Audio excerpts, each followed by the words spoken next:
Today is Tuesday, August 19, the day of examination. First periodical test ng mga bata.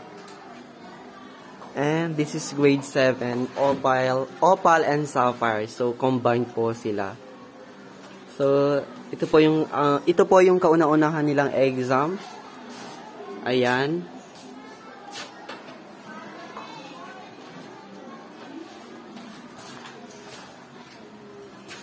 I hope na all of you guys ay makakapasa sa aking inihandang pagsusulit. Mga tanong. Ayan.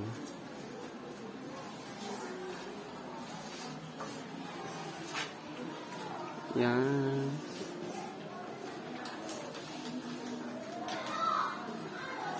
Okay, sa Opal and Sapphire section po, bali 59 po silang lahat. So, sobrang dami po.